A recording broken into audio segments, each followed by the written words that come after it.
Well, hello, it's nice to be with you today, virtually, at the 2022 Ohio Wildlife Diversity Conference. I'm here representing the Ohio Department of Natural Resources and their H2Ohio program.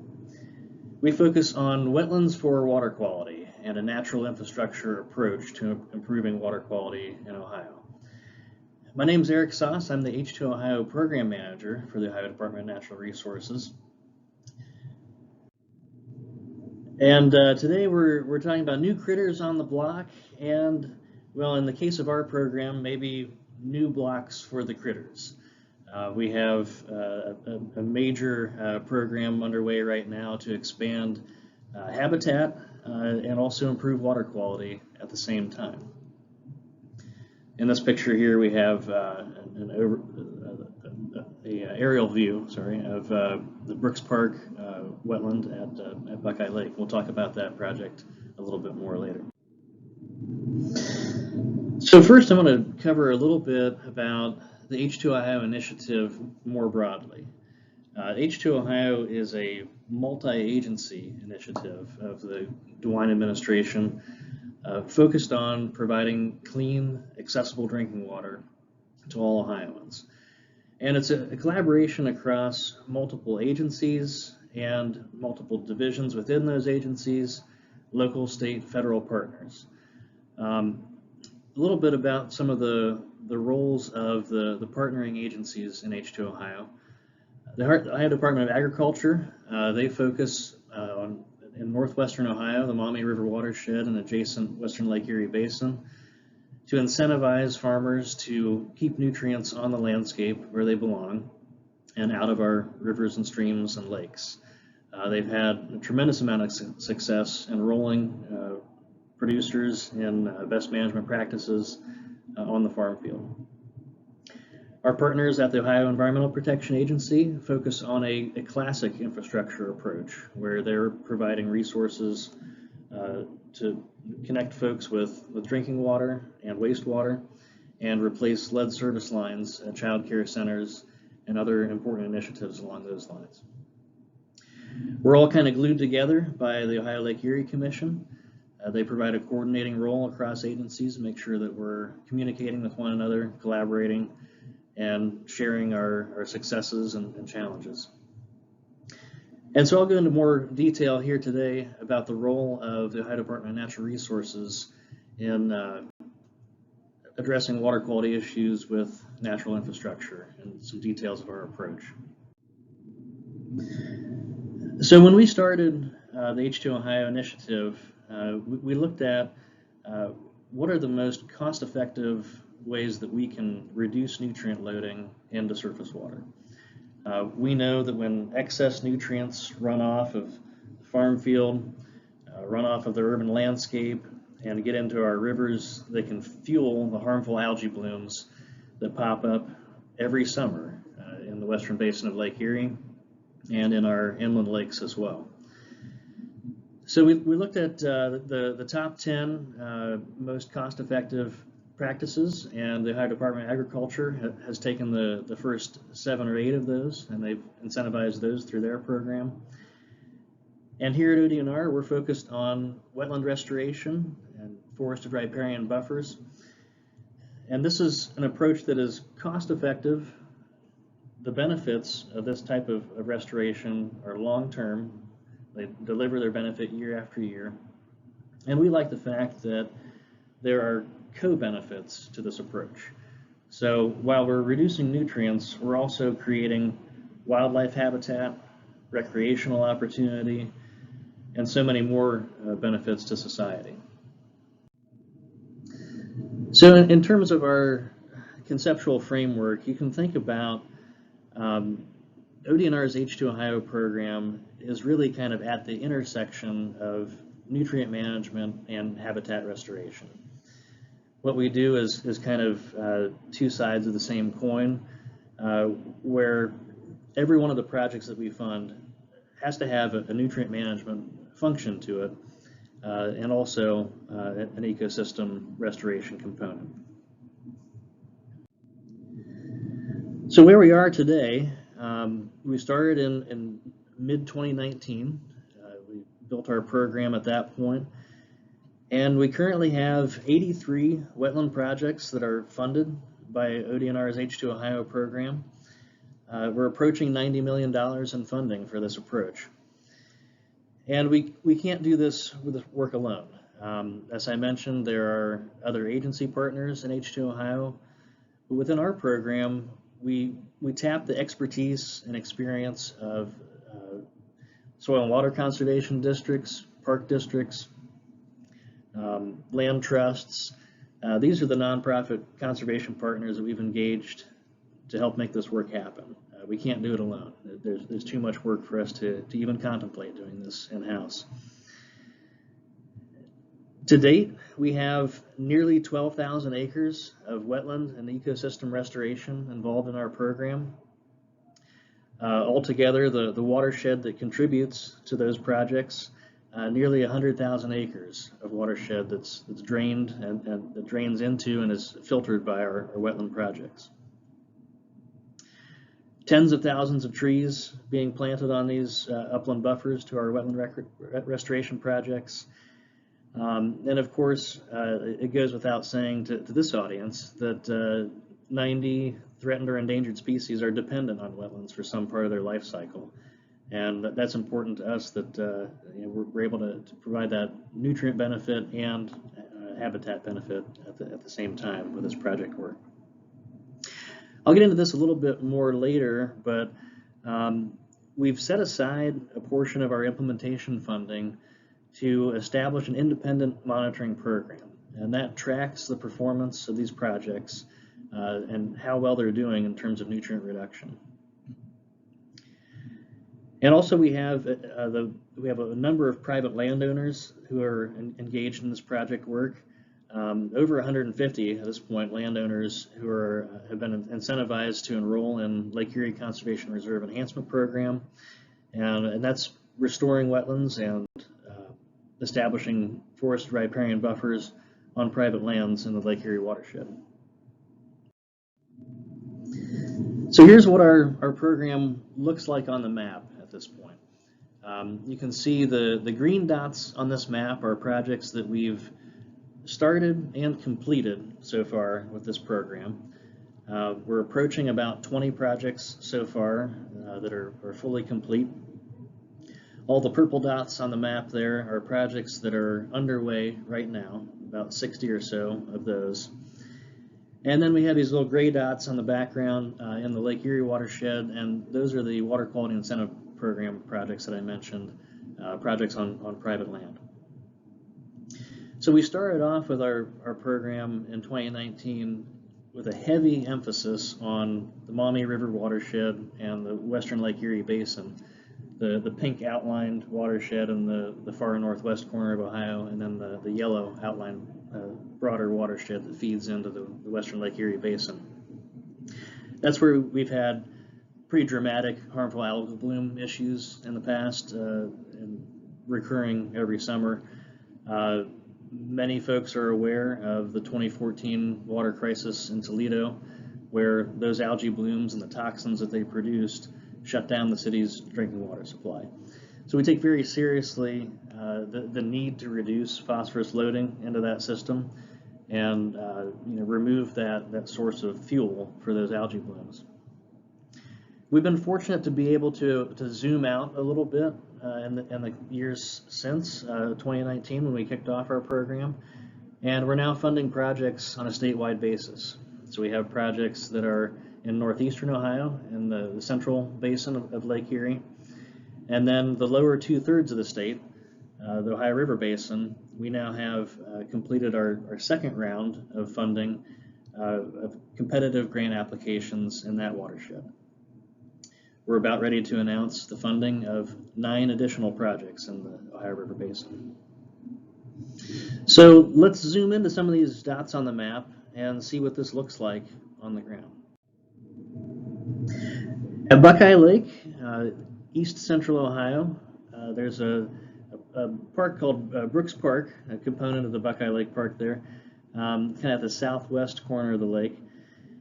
And this is an area that had really seen a decline in use over the years. It was initially a large parking lot for a day use beach area. Really wasn't getting much use for that purpose. Large grass field and a small boat launch at Brooks Park. We identified this as an area where we could use our natural infrastructure approach to remove some of the nutrient loading sources that go into Buckeye Lake and fuel the algae blooms there, just like we've seen in the western basin of Lake Erie.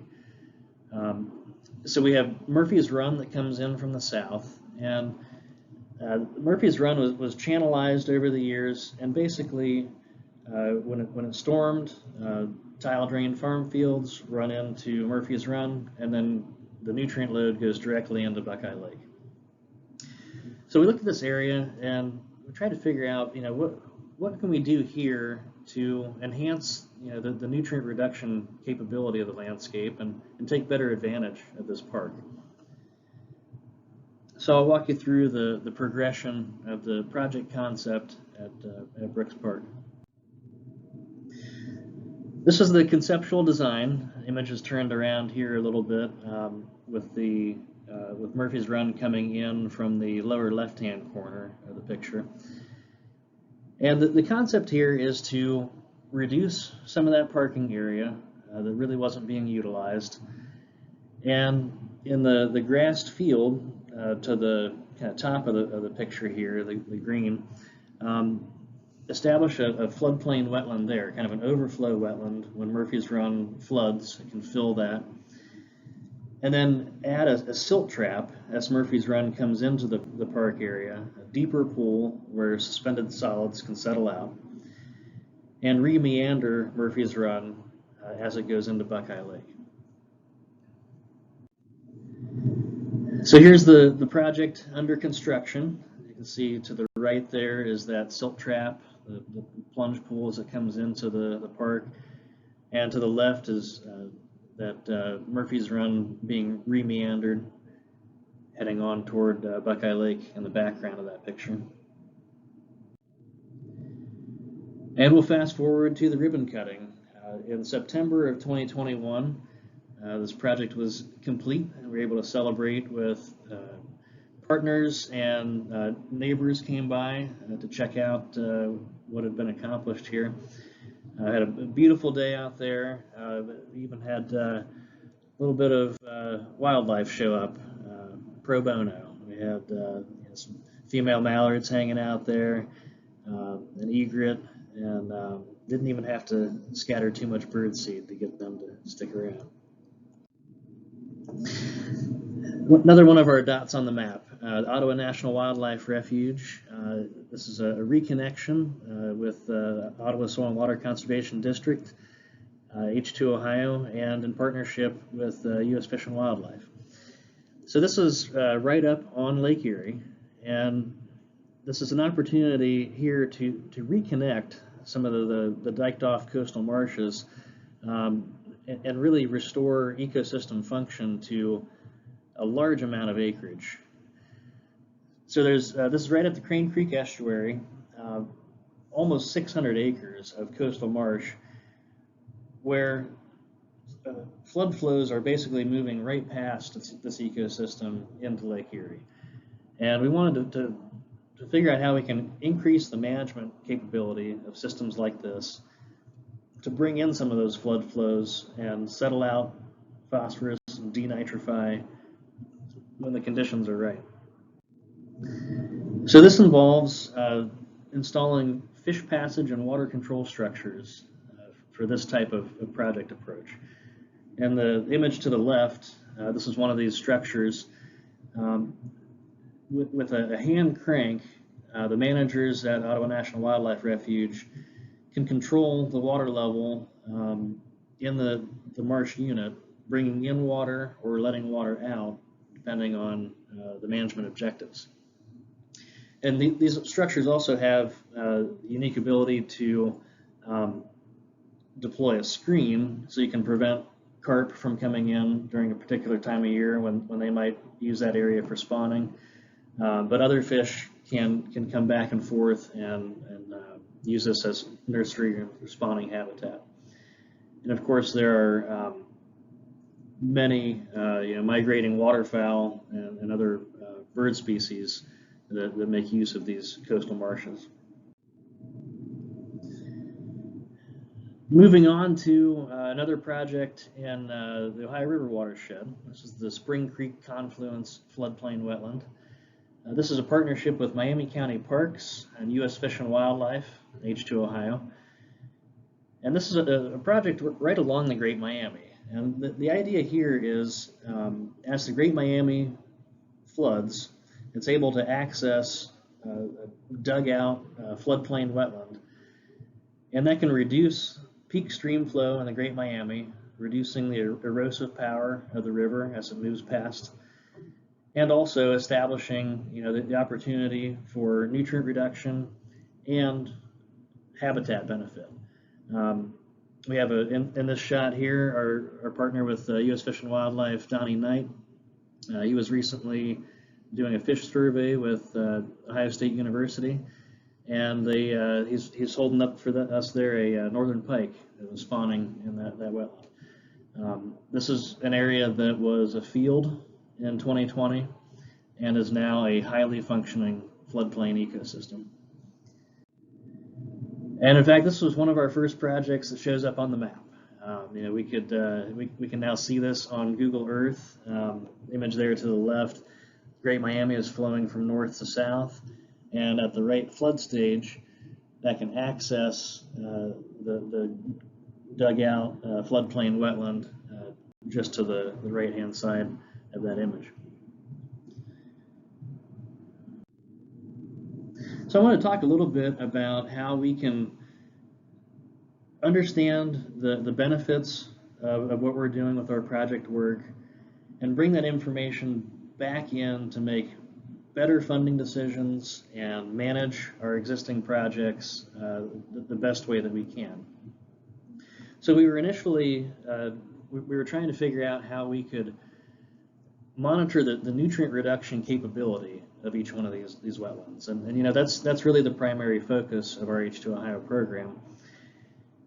And so we were fortunate to be able to connect with the Lake Erie and Aquatic Research Network. So this is an academic consortium of half a dozen institutions of higher education, and bring in their expertise to both build a monitoring program and then implement that wetland monitoring program. So we have staff who are hydrologists and soil scientists, wetland ecologists, all areas of expertise, laser focused on the performance of these projects. And that's going to help not only our program sharpen our blade with this approach, but also this is going to advance the state of the science when it comes to using a natural infrastructure approach to improve water quality. We're very proud of this partnership. So ODNR's H2Ohio program is now statewide.